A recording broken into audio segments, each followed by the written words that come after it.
Welcome guys. So if you saw one of the previous videos, you'll be aware I bought a load of power tools for the little workshop space which we are currently in at the minute. It's not ready yet, but I'm just getting around to opening this, so we're going to have a look at the Titan 210mm sliding miter saw today.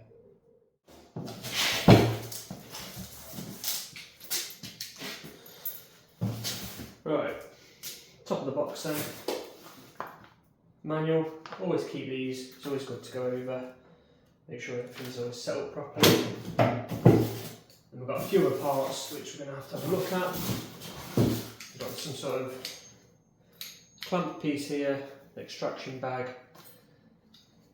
I'm assuming that's, once we've got it all set up, we can twist this and move the actual miter saw around itself. Few little tools.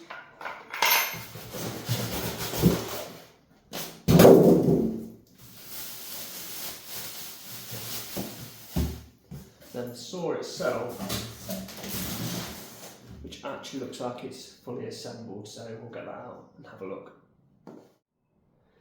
Straight out of the box then, this is what it looks like. Comes out at this angle, obviously it's secured down at the minute, so what we'll do is go through the steps to kind of get it set up just to the basic beginner requirements. What I'll do to try and make it easier, so I'm not trying to do it holding my phone with one hand, is I'll turn this round.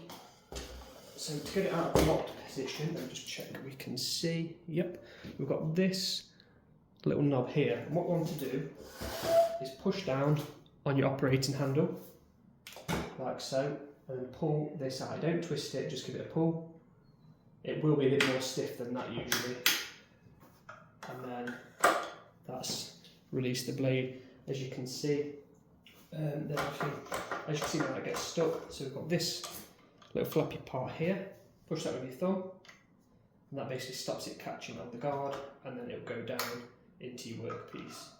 Obviously, to lower it down again for transportation, push this in, down, and then push this little knob back in, and that will secure it. To move it around, if you want to, you can use this as a handle, like so. I'll put that down for now though, so you can see what we're doing. So now this is loose and up. Next thing we want to do is attach this piece. This is so you're able to slide and get your different angles. So this goes into here. Just make sure you can see that. What we want to do is just screw that all the way in.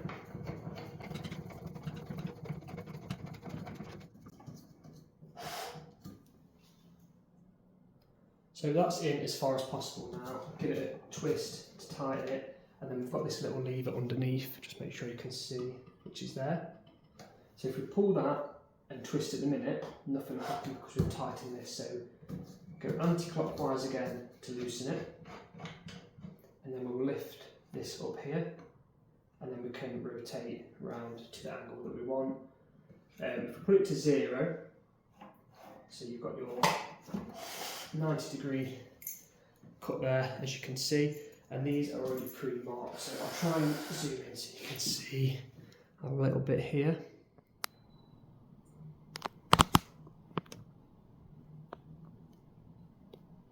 Right, so if you can see that, that is on this 0 mark here, and if you notice these little grooves underneath, they're preset measurements. So again, if we move, it will clip into the next one on its own, look.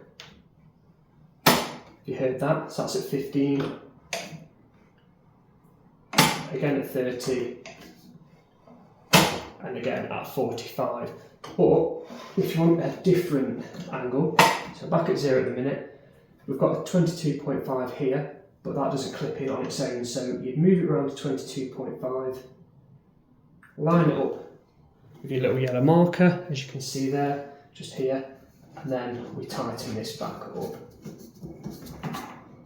as much as you can, and as you can see now, it's not budging. When you get it out of the box, you'll also notice it comes with 2 of these. These are little extensions basically. You'll have one on the left, one on the right. To put them on, you'll notice we've already got some little bolts here, so we unscrew them from both sides, pop these on, and then tighten them back up.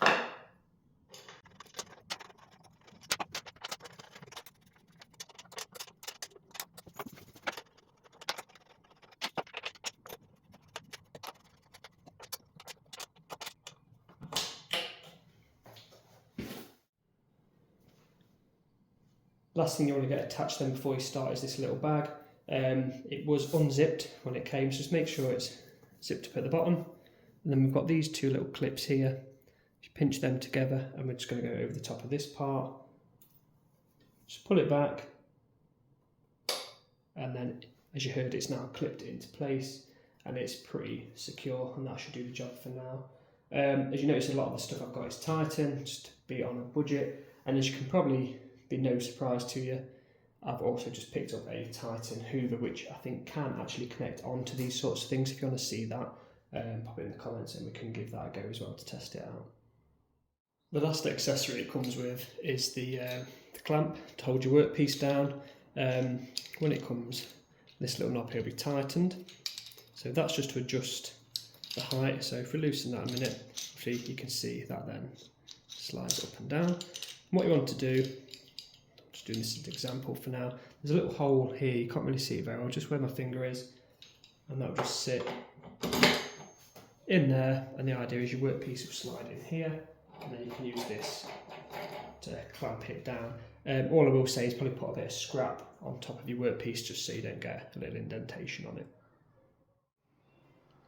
So some of the last things to talk about then before using it properly are going to be setting your bevel angle, the sliding function and the fence.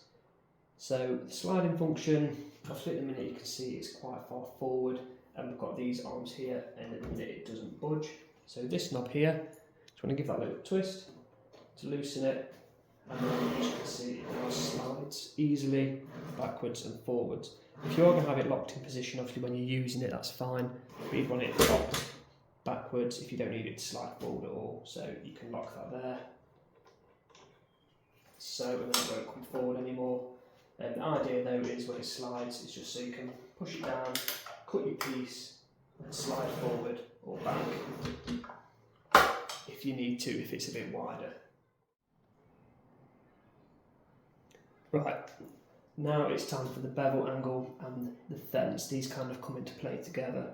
As you can see in a minute, if we go down, we've got clearance in this little middle section here.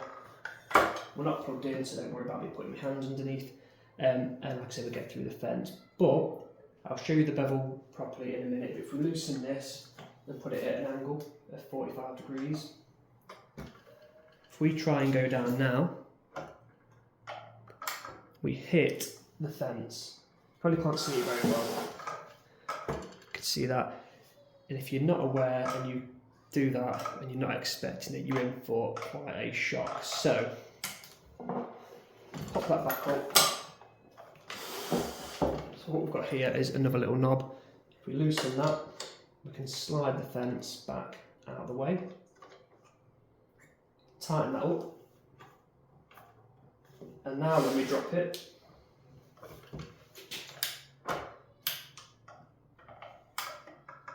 it now clears that gap.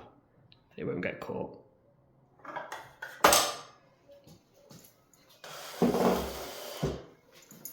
So the bevel lever itself is here. As you can see, that's quite loose at the minute. So if we tighten that, it won't budge. Push it back down to loosen it, and we can tilt it back. And then we've also got these angles here, and that's your bevel angle. Right there, so we've got 45 all the way back up to 0. Tighten that back up, and it's nice and secure. Last thing I will say before using something like this, as you can see, it's quite easy to slide around. So if you've not got like a mitre saw stand that it clamps onto properly, use these holes to try and bolt it to some sort of work surface. So there we have it. We've unboxed and run through how to set up your Titan sliding mitre saw. Any questions, pop them in the comments. If you'd like to see a video of me using it and see what I actually think while it's all up and running, I can do that again. Just let me know in the comments. I just wanted to keep it a bit short and not try to add too much into the one video. So thank you for watching, guys, and I'll see you next time.